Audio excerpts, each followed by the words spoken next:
Hello, hello, hello, hello, everyone.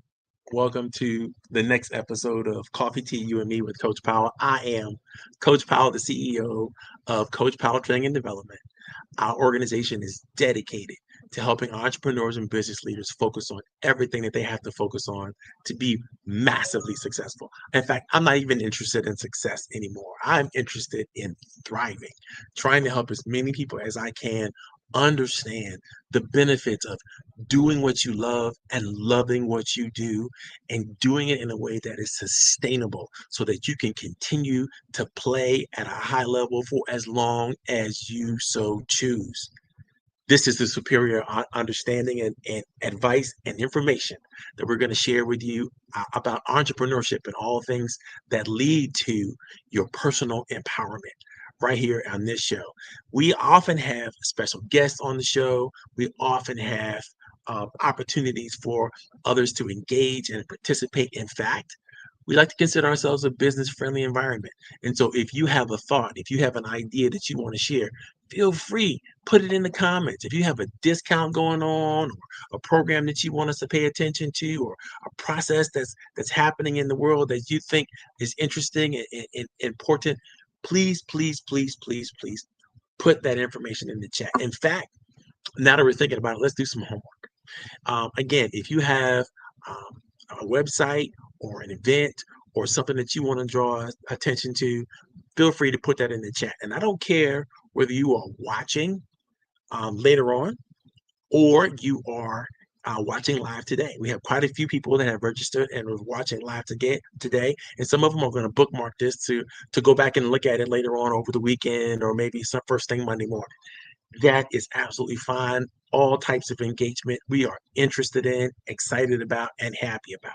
If you're watching us on Facebook, LinkedIn, YouTube, or even Instagram, feel free to thumbs up, share, feel free to add on whatever comments that you have to add on. Feel free to engage as fully as you possibly can. Now, you can't come on screen, obviously, but unless you invite a special guest, which we will also do every once in a while. If you are interested in being one of our special guests, um, go ahead and let me know. Go ahead and send me an email. Go ahead and DM me. Go ahead and contact me. My information is scrolling across the bottom of the screen.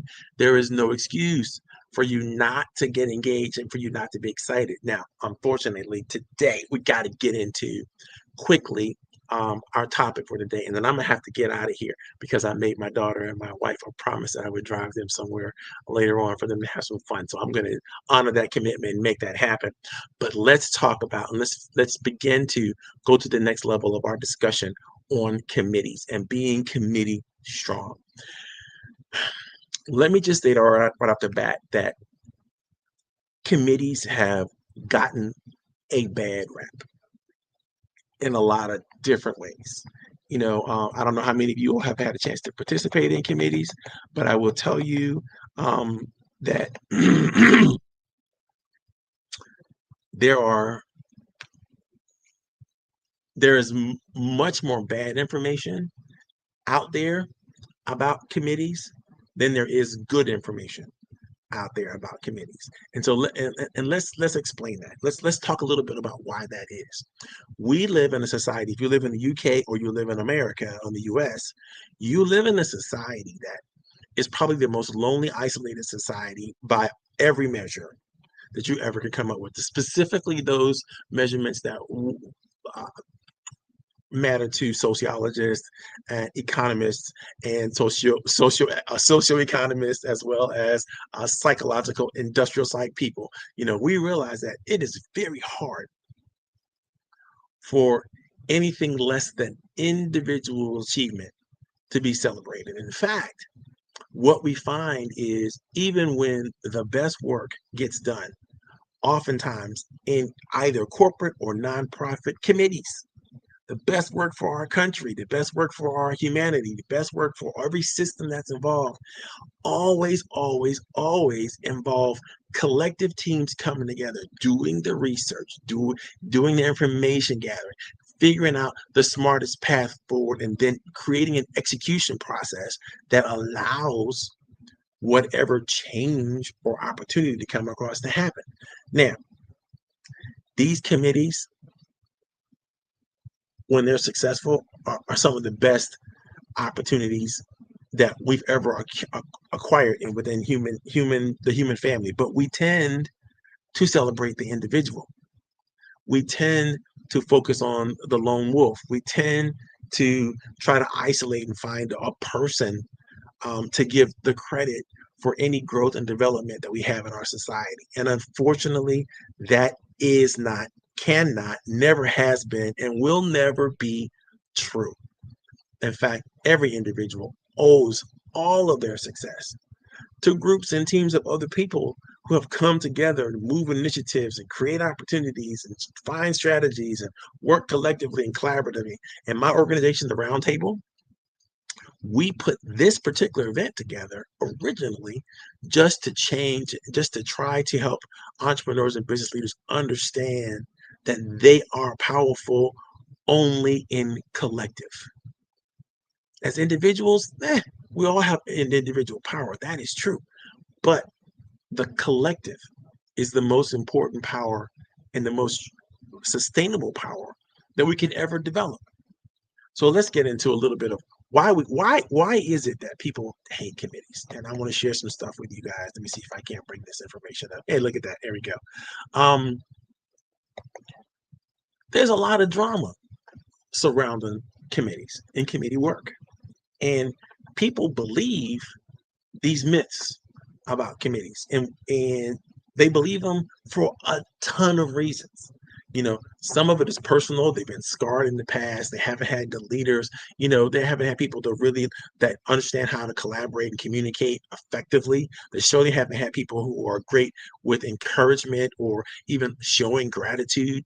And that all affects how we work together and how people work together in many different ways. But we're going to get into the myths today about why we think the way we think about committees and why committees don't work sometimes, or why people believe that committee work is not good work. There's 4 myths. The first myth is that committee work can't be trusted. People just don't believe that if you give the work to a committee, it's going to come back and it's going to be useful work. Number 2, committees lack innovation. In fact, people believe that committees will hold on to the status quo more than they will innovate, create, and cause a change or a new movement or something to get better. Number 3, committees are stupid. A lot of times, especially volunteer committees, is where people believe that, oh, we put the lumps over here in this committee, and the people that are not effective, the people that nobody likes, the people that can't get along with others, people don't work well with us, we're gonna put them on this committee over here and let's let them language, because it's whatever they do is good enough for committee work. And then people believe that committee work isn't real work. If you want to get it done and give it to an individual, don't give it to a committee. That's really some of the language and some of the ways people think about committees. Let's get a little deeper into this and see what we can understand. Where does it come from? This myth that committee work can't be trusted. Well, Peter Hamilton in the uh, Great North Road says this: how many 22nd century bureaucrats did it take to change a light panel? We'll have a subcommittee meeting and get back to you with an estimate. I'm sure you've heard these kind of jokes and these kinds of quips, in every organization or language that you come up with, whether it's a government organization or nonprofit organization. People tend to believe that as soon as you give something over to a committee, you have given it to a group of idiots that are going to make sure that it just dies and doesn't come forward and do anything. But you have to ask the question, why do we keep going back to committee? Why do we keep giving our projects over to committees? Why do we keep trying to find teams, working teams, or strike teams, or small groups of people that are getting together to try to function if we don't believe that they're going to function anyway, right? Is it that we're doing it because that's the only thing we know how to do? Waiting for something mystical or magical to happen? Or should we spend more time just developing functional committees? The second myth: committees lack innovation. One of my favorite authors is Anne Ryan. I don't believe anything she says. However, to say she's one of my favorite authors because the world to which she espouses in her books, which there are significant amounts. There's Fountainhead, there's Atlas Shrugged, and I both of them talk about creative and innovative people that are fictional. They are fictional. Anne Ryan says, all I mean is that a board of directors is one or two ambitious men and a lot of ballast. I mean that groups of men are vacuums, great big empty nothings. They say we can't visualize a total nothing. Hell, sit at any committee meeting. The point is only who chooses to fill that nothing. It's a tough battle, the toughest. It's simply it's simple enough to fight any enemy so long as he's there to be fought. But when he isn't, Anne Ryan basically has nothing to say about anything less than the strong individual who drives everything that there needs to be driven in terms of creativity and innovation. And no one outside of an individual can actually do that. She believes that committees offer no creativity, no innovation, zero ingenuity. There is really no reason for committees to exist. In fact, if they exist basically just to keep everything afloat or keep the status quo going. Surely no good things and no change come out of committee. Now, the reason why Anne Ryan's work is so important is because it validates a myth that we've all been subject to, especially in the UK. That's the myth of the lone wolf. That is the myth of the innovative stranger who comes in and rescues the day. We're always looking for the hero to solve the problem because, of course, we can't come together and solve problems on our own within our own ingenuity. If that was the case, why would we need a hero? So I think a lot of times we oversize and overstep the possibilities of one individual. Myth number 3 is that committees are stupid. Robert Heinlein, in his book Methuselah's Children, wrote, a committee is the only known form of life with 100 bellies and no brain. Really? Really? You mean to tell me if you get a room full of capable people who are knowledgeable and understanding and actually enjoy collaborating, that their intelligence or understanding of whatever the problem is or the issue are is irrelevant because just because they're organized and just because they got together, they don't have a brain. They won't be able to communicate. They won't be able to lead. They won't be able to move the needle or make anything happen. Really? That's a myth. That's why it's a myth. It's not true, right? It doesn't even pass the smell test. Committee work isn't real work. Max Berry, in his book Company, says It is a building designed by committee. All they have been able to agree on is that it should be rectangular, have windows, and not fall over.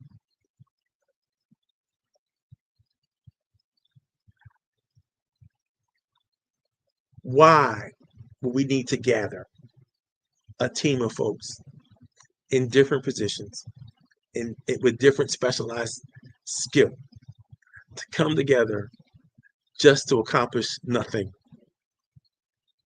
right? I would submit to you that not only is good committee work the best work that ever could be done, it is the most sincere, authentic, and verifiable work that we as a society or as human beings ever get to do.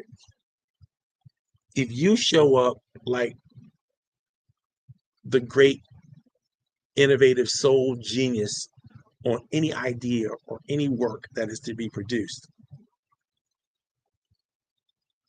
and you don't have the blessing of people who are tried and true, people who have been there, people who have understand that this is truly an innovative idea, this is truly special, this is truly something that is important, and we should do something about it, or we should. If you don't have the verification, basically that's accomplished by committee. I mean, what do you think happens when you submit any kind of intellectual property, either to be dealt with when it comes to patents or when it comes to um, it having copyrighted material? Do you think it just goes through a system that no groups of people ever look at and validate and verify based on information they've already collected to say that, yes, this is a wonderful innovation? Do you think that people present the Oscars, the Emmys, the Tonys, or any kind of awards out there, and there's no committee who looks at that information and looks at it and starts to go, okay, wait a minute, let's look at all the, even if there's voting, all right, and polls and things that goes into to making that thing happen. Would you think there are people there who verify the vote process? So it's all committee work. Nothing gets done without committees. And committees verify the work, and committees validate the results, and committees help make sure that the results that we're going to get are going to be more solid than they would ever be by just one individual showing up with an idea and presenting or bullying their way into the next reality for the people, right? It is important that we don't buy into any of these myths, because if you buy into these myths, it will be impossible for you to have the mindset that you need to have. And I think I'm going to spend some time going through, I'm going to give you one example today of I'm going to give you one story of a corporate committee. This is a really live story. This is a real event. This really happened. This is a corporate committee, and some of the things that they did in order to overcome the typical barriers that people believe that committees have to overcome. The reason why they went to the committee in the first place is super, super important. So we're going to talk about, I'm going to use this one. This is the story of the Red Cross and some of the committees that met during some of our greatest national disasters in the country. And I'm just going to read from you from the research, straight from the research. This is the American Red Cross and its Disaster Leadership Council. The Red Cross Disaster Leadership Council brings together community volunteers, logistics coordinators, communications specialists, health professionals, community volunteers, logistics coordinators, communication specialists, and health professionals from all over, right? They structure hybrid meetings. These are meetings that are happening via Zoom or some other kind of video meetings, right? And in these meetings, They have conducted local needs assessments. They conduct supply chain logistics. They conduct and coordinate platforms around digital content. They mobilize volunteers, and they have fundraising partnerships, all through hybrid meetings, digital meetings, sometimes in-person meetings, but a lot of hybrid work. The council slashed together disaster response times by 40%, and they increased shelter capacity by 60%. Now, you might think that that is insignificant, unless you're in a community that has experienced um, a hurricane, or has experienced dramatic flooding, or has experienced any type of natural disaster.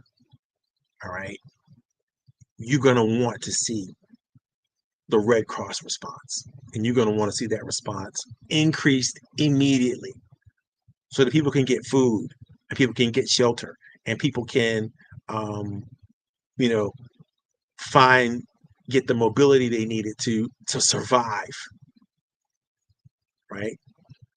The key pillars that we talked about last week are very, very important, and the Red Cross uses them all very well, exceptionally well. They use community engagement. Basically, they created um, rapid surveys via SMS and in-person canvassing, right? So that may help them really, really understand who was more susceptible to certain disasters, or what communities were more susceptible to certain disasters. Boots on the ground, they got the information, and they began to put together reports and strategies around the most alarming and potentially alarming situations for those communities, right? They had operations and logistics. They pre-positioned supply caches and mobile kitchens in places and spaces where they could easily move the right supplies, um, the right food situations to the right areas, again, quickly. They mobilized digital technology by using the GIS mapping of affected zones, basically um, being able to tap into all of the global positioning and the satellite specific um, information as to where, and tracking what storms were happening where, what fires were happening where, what floods were happening, and where were they moving. All these things very, very important to understand, to know what's going to be particularly impacted, what how deep or how bad the impact has already been to certain areas, so they know what emergency response teams to send where and how. Very important. Volunteer and support training. They used on-demand virtual drills and local mentorship, so people can tap into the training they need to get to immediately, and so they can get up and running and move things fast. Of course, partnerships with fundraising, corporate relief agreements, emergency grants, all those things coordinated digitally over agencies and silos that normally wouldn't play together. All this work was done in committee. So when people say that committees don't work or committees aren't useful, that's just one of many, many stories that we're going to tell over the next few weeks about belonging to and understanding committees. But let's talk about, just for a second, let's talk about the things that we have to embrace and understand, and the mindset that we have to have in order to make these hybrid committees really work. Because we understand where certain tendencies come from in terms of our thinking, but we have to intentionally change that thinking in order to function well, in order to have committees that function well, and in order to lead committees that function well. Let me see if I can't find that.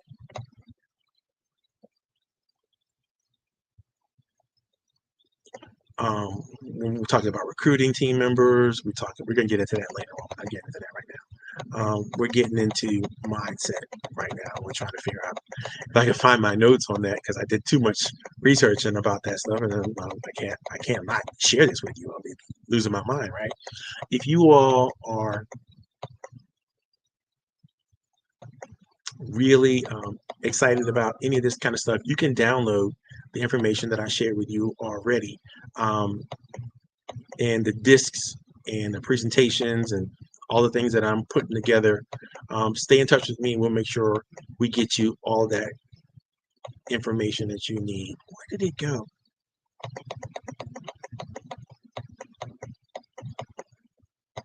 Because I'm pulling all this together, but I haven't pulled it all together in one document yet. So I have to apologize for that.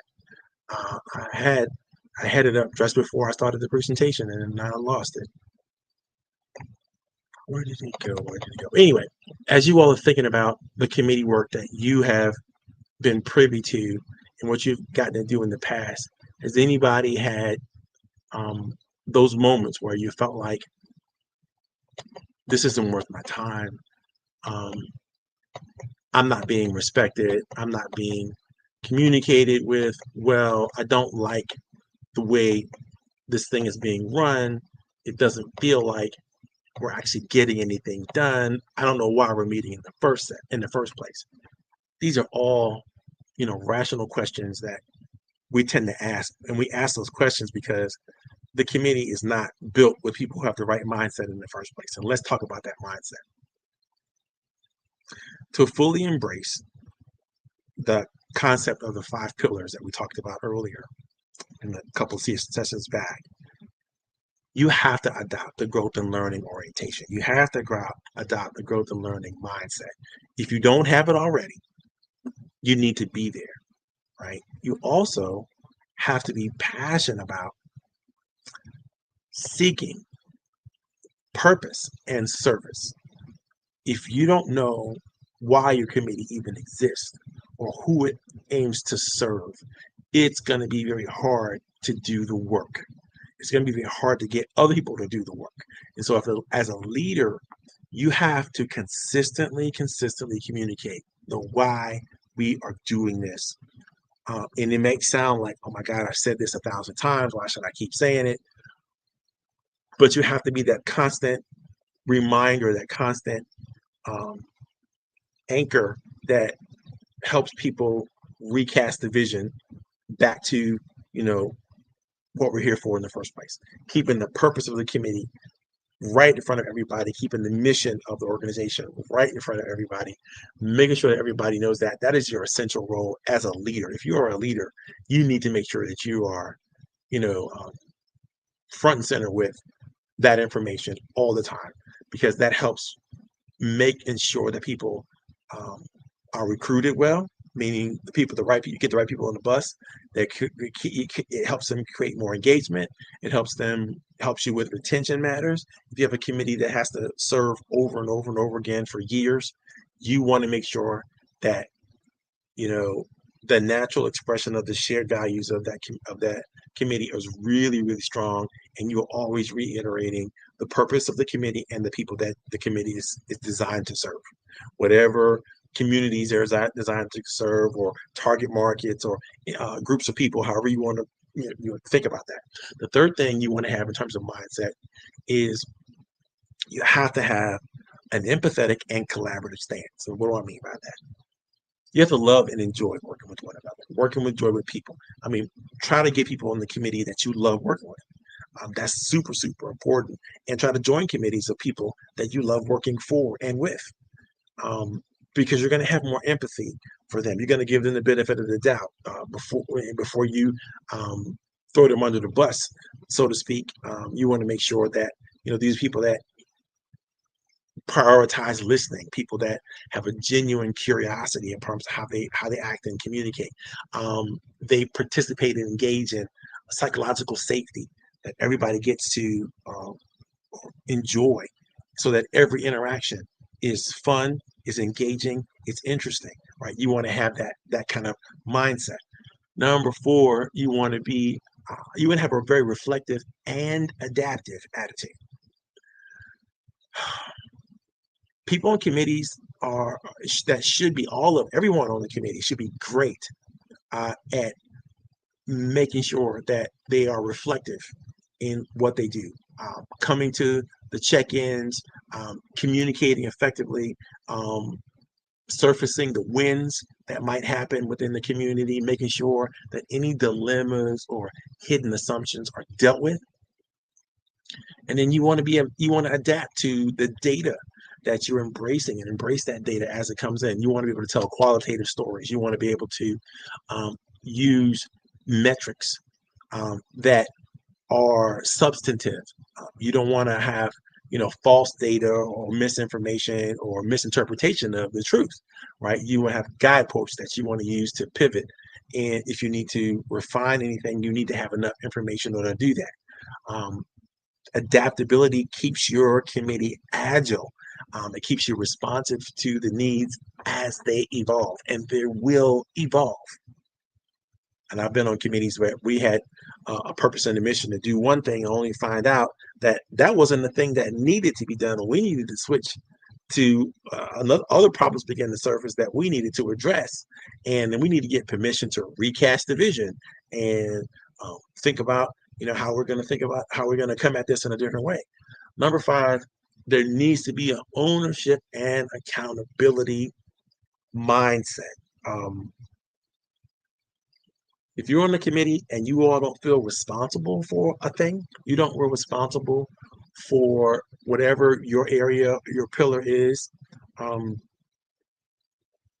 you don't have the task orientation end to end that's going to get you where you need to go. You're not inviting constructive feedback constantly. And I don't care whether you're a member of the committee or you are the leader of the committee. You need to be looking for ways to prove that you are effective in getting results, and being you also need to be accountable for those results, being and saying, these are the results we're bringing to the table, this is what we collaborated and worked on and then generated. You want those reports that are coming back to the main body, the main organization, to be crystal clear and to be truthful and honest about the work that you're doing and the benefits of the work that you're doing, the impact of the work that you're doing. You must measure and you must be okay with sharing those results. The sixth thing and the last thing, and I think probably the most important thing in the mindset of a good committee member and leader, is you have to have a celebratory mindset and a gratitude, about how you do things, because that makes it fun for everybody else. It makes it fun for you, and it makes it fun for everybody else. We're going to get into some neuroscience in this whole thing in later sessions. But understand that you need to train your brain to notice progress, no matter how small, in the committee's members, in the committee's interactions and engagement there. You need to notice the progress that they have had and the growth that they have had. And you need to make something, you need to say something about it. You need to celebrate it. You need to be, the first to give out an attaboy, the first to be encouraging, the first to acknowledge someone else's individual contribution, as well as the collective milestones that, one subgroup of the community has achieved. Very, very important. If somebody does a wonderful piece of graphics design that you're going to use for your flyer, and somebody else came up with a distribution model so that you can gain more people and more action involved with the committee, and somebody else brought, the fundraising aspects into play that would make it easier for the committee to do its work without having to, sing for the supper all the time, but also give back to the greater or larger organization. All that's important, and it should be celebrated. It should be. But if you don't have that attitude of gratitude, right? If you're not seeing things to be thankful for, and sharing that along the way, then you're just waiting for the opposite concepts and ideas to start to come in. You're waiting for the condemnation to start to happen. You're waiting for, gratitude to turn into insincerity and things that are going to reduce the amount of dopamine and oxytocin. Again, we're getting into the neurological stuff. We're going to get into that a little deeper in a later session. But things you can do for your committee, things you can do within your committee, right? Have everybody in the committee, while the committee's active, should be using a mindset journal. They should be tracking shifts and perspectives. After a meeting, encourage everybody to reflect on themselves and ask themselves, how did they grow? How are they shifting? How are they participating? How is their perspective and it being enhanced, being changed, being validated, right? Not that they need to share their own personal journal, right? But collectively, as you talk about that in later or future meetings, you may have something that you can report back to the larger organization in terms of how we've grown and changed and how we've enjoyed working together, and you'll have some real-time data, right? You're going to want to make sure that you know about, again, the neuroscience of it all. When people come together and they work well together, they collaborate well together, they communicate well together, they encourage one another, there is a massive increase in the hormones that are the positive hormones that help us work better, think better, and work collectively with one another. And we'll get into that a little bit later on. But these things are helping people understand, like when they say, this is the committee I want to join, this is the committee I want to be a part of. They see themselves as a part of something special because they belong to the committee. And as a leader and as a member, you should be cognizant of making sure that people feel special when they're working together on the committee. Whatever needs they have for autonomy, for competence, and for connection need to be thought through and clearly stepped up. Next week, when we start talking about more about these committees and how they work and how they function, we're going to get into some specific details, and we're going to begin to pull together some stories from more nonprofits and more communications devices. But we're going to get into and quite aggressively on how these organizations can come together, how different strategies and tactics on the committee work and function. I see I got some guests out there, so thank you. So thankful to see some of you all. I'm sorry I was paying a little bit too much attention to my presentation and not enough attention to you, but I want to celebrate and honor some of the key people are out there. Dr. Kanai Bassi, thank you for coming. Kenai Bassi. Hope I pronounced that correctly. Thank you for coming on board with us, for being a part of the workshop. Hopefully you got some jewels and some nuggets you can take away and use in the good committees that you get to lead and get to function in. And again, you can watch all this information, everything I'm sharing with you guys. You can watch it on demand later on. You can always go back and click on it. You can see it on YouTube, on LinkedIn, on Facebook. Give me a thumbs up, share it, tell your people about it. This cannot work and cannot happen without the great works of my brothers over here, Phi Beta Sigma. This is my little Sigma stuff. I like to keep that around me. Without the brothers sponsoring the good work that we get to do in the Bigger Better Business Committee of Phi Beta Sigma, I wouldn't have the opportunity to do this, and I wouldn't feel as good about doing it. Even though I'm in love with small businesses, and I love making sure that we have all the tools and all the strategies we need to be successful. That's what I'm all about. And if you have any questions about anything we've shared, if we have any questions about anything we put up or done, feel free to connect with me on LinkedIn, on Facebook, or YouTube, or wherever you find me, wherever we connected together. My number is scrolling across the screen, so please reach out. And if you have, again, anything that you want to share, whether you want to share this live today or in future broadcasts, put the information in the chat. DM me. Let's talk about it. You want to be a guest on the show sometime? Let me know. I don't make our guests present anything. I just have them basically reflect on what we talked about, what the topic of the day is, and their experiences with it. So that'd be a great way for them to get the exposure, and people get to see them and begin to trust them. That's an important aspect of what we get to do, is promote others.